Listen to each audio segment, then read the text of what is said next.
Hi everyone, spydiechick here. Today we're going to be taking a look at this knife, a knife for the kitchen, the Kamo 120 millimeter knife, the petty knife. And this is a knife that's actually quite unique for me, and I'll explain why in just a moment. I want to first do a size comparison just to get a bit of an idea of what we're working with. We have the Miyabi 8-inch birchwood on the top, a Manix 2 from Spyderco, and a Sharpie for good measure. The overall blade length comes at about 260 millimeters or 10.2 inches in length, with a cutting blade approximately 5 inches or 125 millimeters. So I mentioned before that the petty was quite unique to me.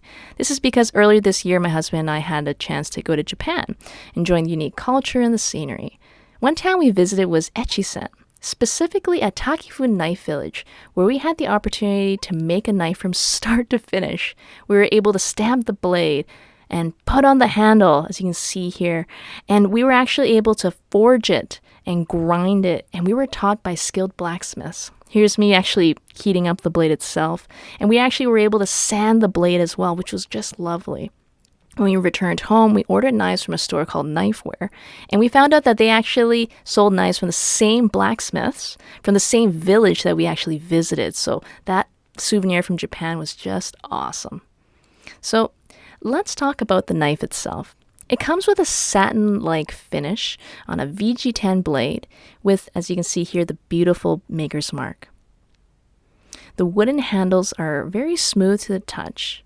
And there's almost really no bump or indication that there's that change in terms of the metal and the wood. So it's a nice design and good fit and finish. You can see on the back it's an oval shape, so it's a nice ambidextrous design. The section between the connection point between the handle and the blade itself is quite smooth. You can see this nice tapering right here. I just always like to see that machining. The blade definitely has a lovely sheen to it, with a nice rounded sweeping shape blade with a good amount of belly. I would say if you look in the top here, the top spine of the blade, it's rounded, but I found that when I put a lot of pressure on it, if I was actually reaching forward with my finger, I found that it was a bit uncomfortable. So what happens is I find that when I put my hand backwards, holding a little bit further back, I found that that was when it was most comfortable when I'm actually doing the cutting. Cutting and choking up, as you can see here, I found that was a little bit uncomfortable. But if I held actually the handle a little bit further back, that was when it really, really shined. So I did do a considerable amount of cutting during my testing period. And as you can see here, I'm just cutting a tomato.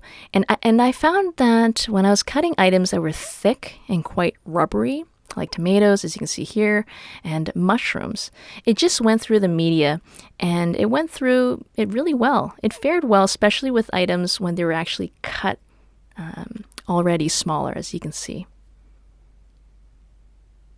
I also didn't have any issues with small items like green onions. Items, however, I would say that were significantly taller than the blade itself, such as an onion, as you can see, I found that it created a high amount of resistance with cutting.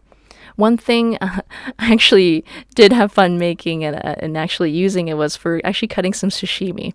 I found that the material did stick to either sides of the blade, which is exactly what I would expect, but it was quite fun just to put it to that test. Overall, this is a functional, modern knife with a classy Japanese flair.